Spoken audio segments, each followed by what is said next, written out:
Hi കൂട്ടുകാരെ, ഇന്ന് fifth സ്റ്റാൻഡേർഡിലെ 12ാമത്തെ ചാപ്റ്ററായ table and graphs ആണ് എക്സ്പ്ലെയിൻ ചെയ്യാൻ പോകുന്നത്. ആദ്യമായിട്ട് എക്സ്പ്ലെയിൻ ചെയ്യുന്നത് ടേബിൾസ് ആണ്. ഇവിടെ എല്ലാവരും ശ്രദ്ധിക്കുക. ഫിഫ്ത്ത് സ്റ്റാൻഡേർഡിലെ കുട്ടികളുടെ പെർഫോമൻസ് കാണിക്കുന്ന ഒരു ടേബിളാണ് താഴെ കൊടുത്തിരിക്കുന്നത്. ഇവിടെ ഒരു ചെറിയ ടേബിൾ കൊണ്ട് ടോട്ടൽ 35 സ്റ്റുഡൻസിന്റെ പെർഫോമൻസ് ആണ് എഴുതി വെച്ചിരിക്കുന്നത്. അതായത് ഓരോ സ്റ്റുഡൻസിന്റെയും പെർഫോമൻസ് എഴുതുന്നതിന് പകരമായിട്ട് എല്ലാ സ്റ്റുഡൻസിന്റെയും പെർഫോമൻസ് ഒറ്റൊരു ടേബിളിലേക്ക് മാറ്റിയിരിക്കുകയാണ്. ഇവിടെ നോക്കൂ, ആകെയുള്ള 35 സ്റ്റുഡൻസിൽ എ ഗ്രേഡ് കിട്ടിയിരിക്കുന്നത് 9 കുട്ടികൾക്കാണ്. ബി ഗ്രേഡ് കിട്ടിയിരിക്കുന്നത് 10 കുട്ടികൾക്കാണ്. അതേപോലെ തന്നെ സി ഡി ഇ ഗ്രേഡ് കിട്ടിയിരിക്കുന്നതൊക്കെ ഇവിടെ എഴുതിയിട്ടുണ്ട്. ഈ ടേബിളിൽ നിന്ന് മറ്റെന്തൊക്കെ കാര്യങ്ങൾ നമുക്ക് മനസ്സിലാക്കാം? താഴെ ഇവിടെ കൊടുത്തിട്ടുണ്ട്. B is the grade the most students got. ഏറ്റവും കൂടുതൽ ഗ്രേഡ് കിട്ടിയിരിക്കുന്നത് ബി ഗ്രേഡ് ആണ്. അതായത് 10 കുട്ടികൾക്ക് കിട്ടിയിട്ടുണ്ട്. അതേപോലെയുള്ള ചില കാര്യങ്ങൾ ഈ ടേബിളിൽ നിന്ന് മനസ്സിലാക്കാൻ കഴിയും. അതൊക്കെ താഴെ കൊടുത്തിട്ടുണ്ട്. അത് നമ്മൾ ഇപ്പോൾ എക്സ്പ്ലെയിൻ ചെയ്യുന്നില്ല.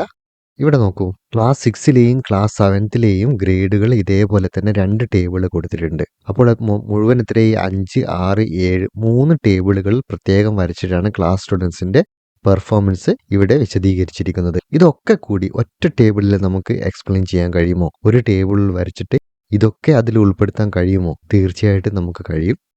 തൊട്ട് താഴെ നോക്കാം. ഇവിടെ വരച്ചിരിക്കുന്നത് ഒരു ടേബിൾ മാത്രമാണ്. ഫസ്റ്റ് കോളത്തിൽ ക്ലാസ് ആൻഡ് ഗ്രേഡ് ആയിട്ട് തിരിച്ചിട്ടുണ്ട്. ക്ലാസ് 5, 6, 7 കൊടുത്തിട്ടുണ്ട്. അതേപോലെ grade A B C D E കൊടുത്തിട്ടുണ്ട്. പിന്നീട് മുകളിലുള്ള ടേബിളിൽ നോക്കിയിട്ട് കിട്ടിയിരിക്കുന്ന ഗ്രേഡുകളുടെ എണ്ണത്തിനനുസരിച്ച് താഴെ നമുക്ക് നമ്പേഴ്സ് കൊടുക്കാം. ഇനി നമുക്ക് ശ്രദ്ധിക്കേണ്ടത്, what information can we get from this complete table? ഈ കംപ്ലീറ്റ് ടേബിളിൽ നിന്ന് എന്ത് ഇൻഫോർമേഷനാണ് നമുക്ക് കിട്ടുന്നത്? 5th സ്റ്റാൻഡേർഡും 6th സ്റ്റാൻഡേർഡും 7th സ്റ്റാൻഡേർഡും ഒക്കെ നോക്കിയിട്ട് ഏറ്റവും നല്ല പെർഫോം ചെയ്ത ക്ലാസ് ഏതാണെന്ന് നമുക്ക് കണ്ടെത്താൻ കഴിയില്ലേ? തീർച്ചയായിട്ടും കണ്ടെത്താൻ കഴിയും. 7th സ്റ്റാൻഡേർഡിൽ 12 കുട്ടികൾക്കാണ് എ ഗ്രേഡ് കിട്ടിയിരിക്കുന്നത്. ബി ഗ്രേഡ് ഏറ്റവും കൂടുതൽ കിട്ടിയിരിക്കുന്ന ക്ലാസ് ഏതാണ്? 6th സ്റ്റാൻഡേർഡ് ആണ്. അങ്ങനെയുള്ള വിവരങ്ങൾ എന്താണ് ഈ ഒരൊറ്റൊരു ടേബിളിൽ നിന്ന് നമുക്ക് ലഭിക്കുന്നുണ്ട്. ഒരു ടേബിൾ കൊണ്ടുള്ള ഉപയോഗം എന്താണ്? വളരെ കൂടുതൽ കാര്യങ്ങൾ ചെറിയ ഒരു ടേബിൾ കൊണ്ട് വ്യക്തമായിട്ട് രേഖപ്പെടുത്തി വെക്കാൻ കഴിയും. ഇവിടെ ഒരു കുട്ടിയുടെ പെർഫോമൻസ് ആണ് അവൻ്റെ മാതാവ് രേഖപ്പെടുത്തി വെച്ചിരിക്കുന്നതാണ്. നമുക്കൊന്ന് പരിശോധിക്കാം. ഇവിടെ നോക്കൂ, ക്ലാസ് കൊടുത്തിട്ടുണ്ട്. പിന്നീട് ഇവിടെ എന്താണ്? വിഷയങ്ങൾ കൊടുത്തിട്ടുണ്ട് വലത് സൈഡിലായിട്ട്. ക്ലാസ് കൊടുത്തിരിക്കുന്നത് 1, 2, 3, 4. അതായത് 1ാം ക്ലാസ് മുതൽ 4ാം ക്ലാസ് വരെയുള്ള അവൻ്റെ പെർഫോമൻസ് ആണ് കൊടുത്തിരിക്കുന്നത്.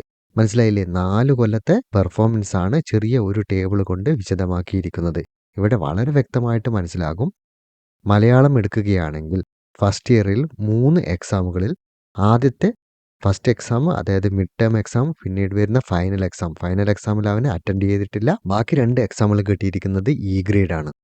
പക്ഷേ 2ാം ക്ലാസ്സിലേക്ക് എത്തുമ്പോഴേക്കും ആദ്യത്തെ എക്സാമിന് സി ഗ്രേഡ് കിട്ടി. രണ്ടാമത്തതിന് കുറച്ചുകൂടെ നല്ല പെർഫോമൻസ് ചെയ്തു. വീണ്ടും എന്താണ്? സി ഗ്രേഡിലേക്ക് തന്നെ മടങ്ങി. പക്ഷേ 3ാം ക്ലാസ്സിലെത്തിയപ്പോൾ 3 എക്സാമുകളിലും ഒരു വർഷം മുഴുവൻ അവന് കിട്ടിയത് ബി ഗ്രേഡ് ആണ്. 4ാം ക്ലാസ്സിലെത്തിയപ്പോൾ അവൻ എല്ലാ പരീക്ഷകളിലും എ ഗ്രേഡ് കിട്ടി. അതായത് മലയാളത്തിൽ അവന് നല്ല വ്യക്തമായിട്ടുള്ള പുരോഗതി ഉണ്ടെന്ന് ഈ ഒരു ടേബിളിൽ നിന്ന് മനസ്സിലാകും. അതേപോലെ ഇംഗ്ലീഷിൽ ഫസ്റ്റ് സ്റ്റാൻഡേർഡിൽ 3 എക്സാം നിങ്ങൾക്ക് നോക്കാം. സി ഗ്രേഡ് കിട്ടി, ഇ ഗ്രേഡ് കിട്ടി, സി ഗ്രേഡ് കിട്ടി. പിന്നീട് B grade, C grade, C grade. 4ാം ക്ലാസ്സിൽ എത്തുമ്പോഴേക്കും അവന് എ ഗ്രേഡ്. ലാസ്റ്റ് 2 പരീക്ഷകളിൽ കിട്ടിയിരിക്കുന്നത് എ ഗ്രേഡ് ആണ്. ഇപ്പോൾ കുട്ടികൾക്ക് മനസ്സിലായിട്ടുണ്ടാവും എന്താണ് ടേബിളിൻ്റെ ഉപയോഗം.